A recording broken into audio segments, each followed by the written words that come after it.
तो animation video देखने के बाद आपको पता चल ही गया होगा कि इस पाठ में हमें क्या सीखना है। तो हम इस पाठ में आगे बढ़ते हैं। रमजान के पूरे 30 दिनों के बाद आज ईद आई है। रमजान के पूरे 30 दिनों के बाद जो रमजान महीना होता है वह मुस्लिम लोगों के त्योहार का महीना होता है। वह 30 दिन तक उपवास रखते हैं और उपवास के बाद जो 30 दिन के बाद ईद आती है वह ईद के दिन अपना उपवास खोलते हैं और त्योहार मनाते हैं। कितना मनोहर, कितना सुहावना प्रभात है। आज का सूर्य देखो कितना प्यारा, कितना शीतल है, मानव संसार को ईद की बधाई दे रहा है।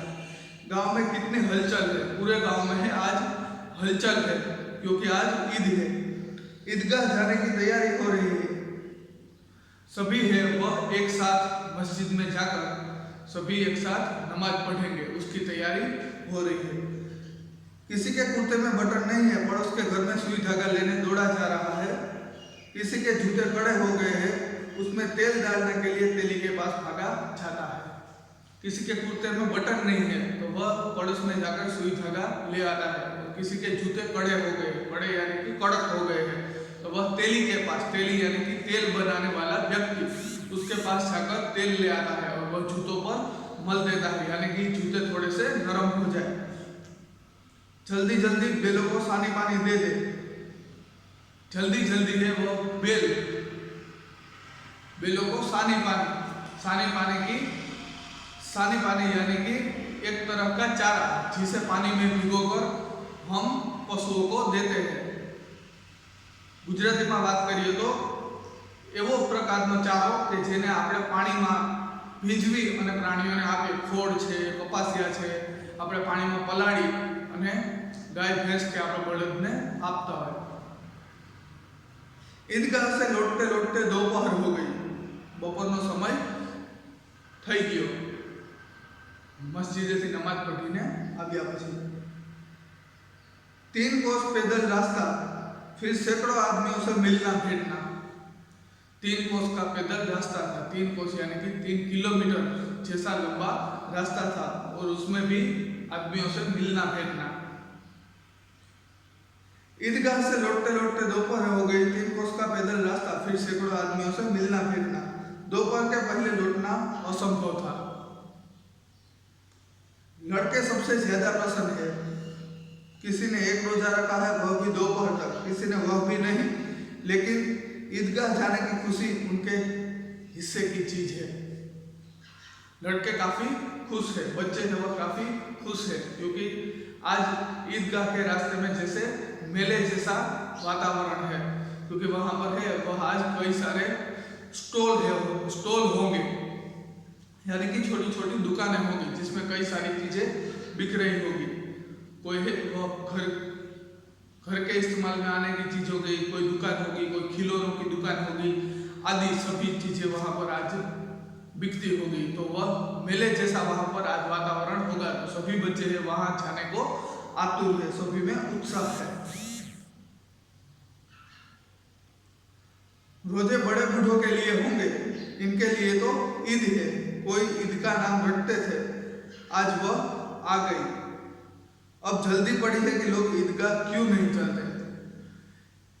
रोजे है वह तो बड़े बूढ़े रखते हैं, बच्चों के लिए वह नहीं है और बच्चे ज्यादा भूखे भी नहीं रह सकते और 30 दिन तक तो भूखा रहना असंभव है, इसलिए वह बड़े बूढ़े ही रख सकते हैं। और बच्चों में आज इस बात का उत्साह है क्योंकि आज ईद है, वह ईदगाह जाने को आज आतुर है। अपनी अपनी जेबों में तो कुबेर का धन भरा हुआ है।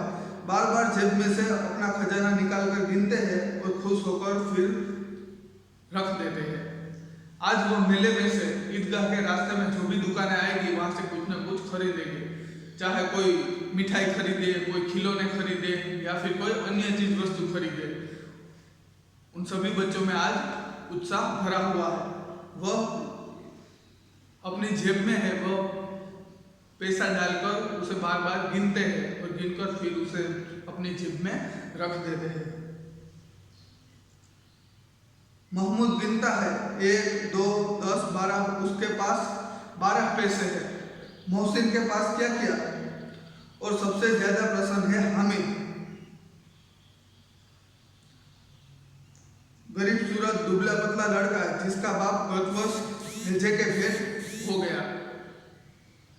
हामिद उसके पिताजी अगले वर्ष ही चल बसे हैं, उसके पिता का अवसान हो गया है, वो भी आज बहुत खुश है। फिर एक दिन माँ भी मर गई। अब हामिद अपनी बूढ़ी दादी अमीना की गोद में है और उतना ही प्रसन्न है।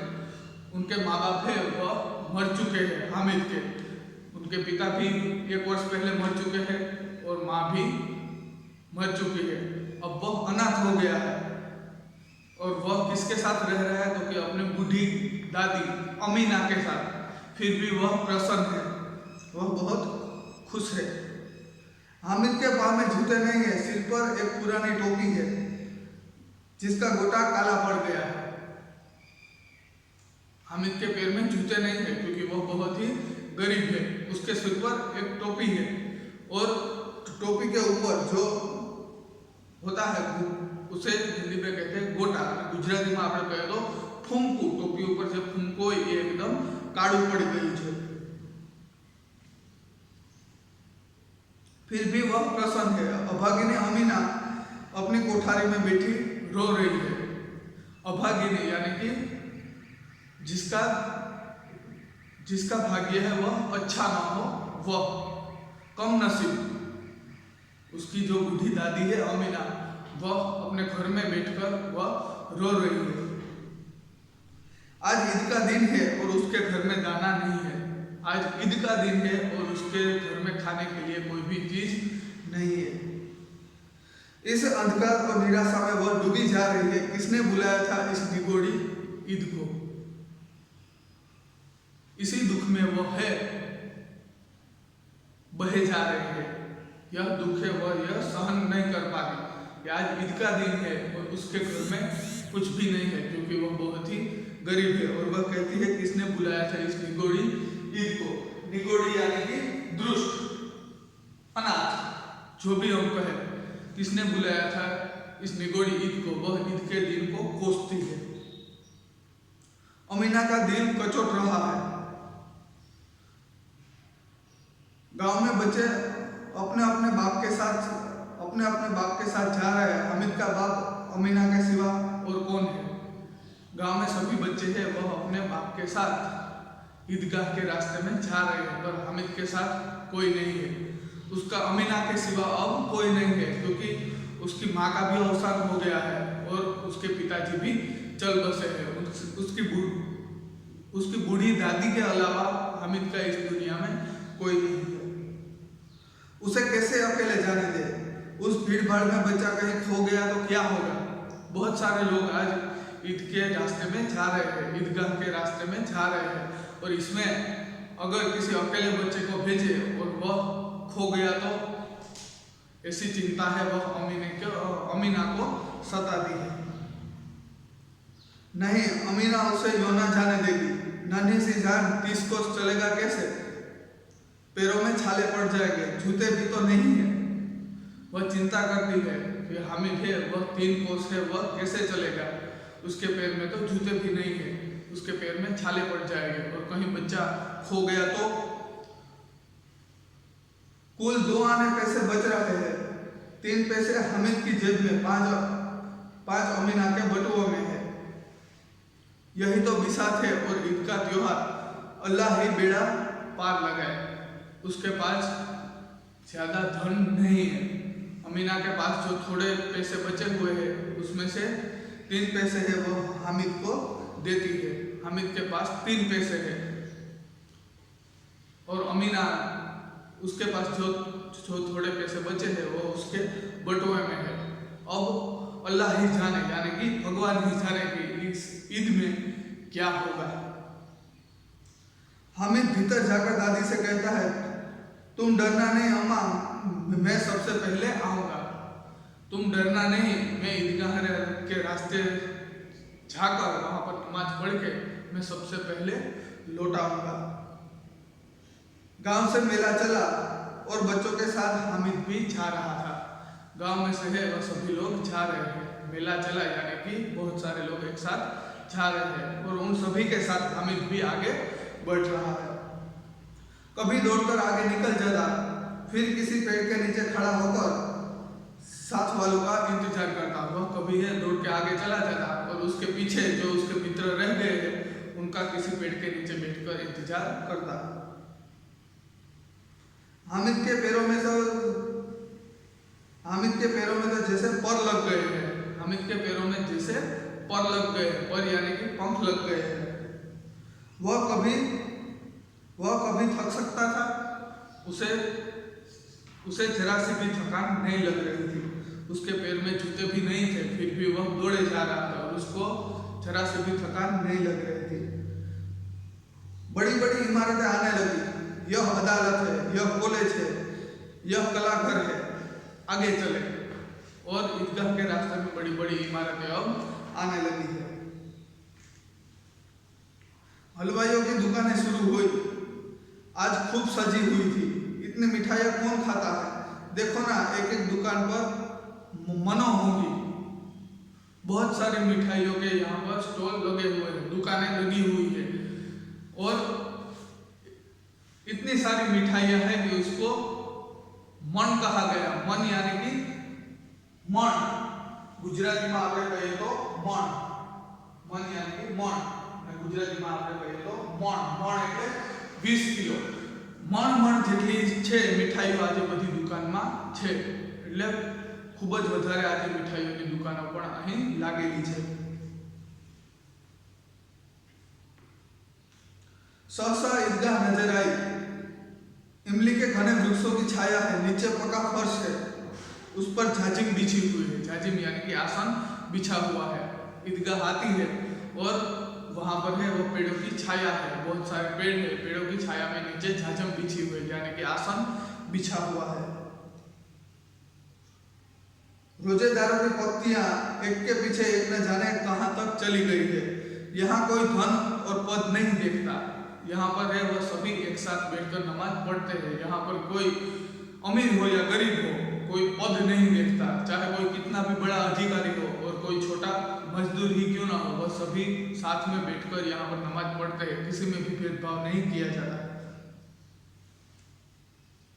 यहाँ कोई धन और पद नहीं देखता। इन ग्रामीणों ने भी वजू किया और पिछली पंक्ति में खड़े हो गए और वह जो पीछे आने वाले लोग हैं वह भी सभी पिछली लाइन में खड़े हो जाते हैं। कितना सुंदर संचालन है, कितनी सुंदर व्यवस्था।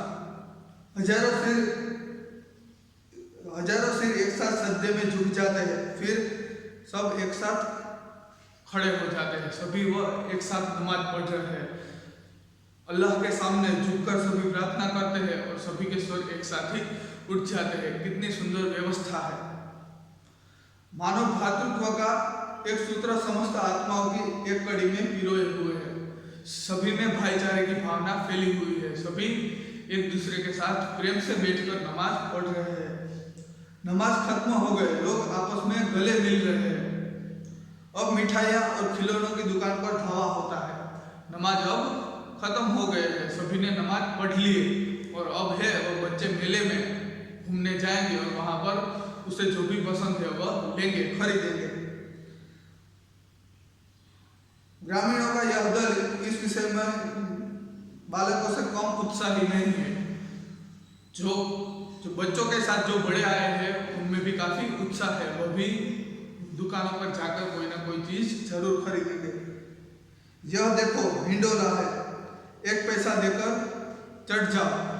कभी आसमान पर जाते हुए मालूम होता है, कभी जमीन पर गिरते हुए। यह चरखी है, लकड़ी के हाथी, घोड़े और ऊंट छड़ों से लटके हुए हैं। जो लकड़ी के खिलौने हैं, ऊंट, हाथी, वह भी सभी है वह लकड़ी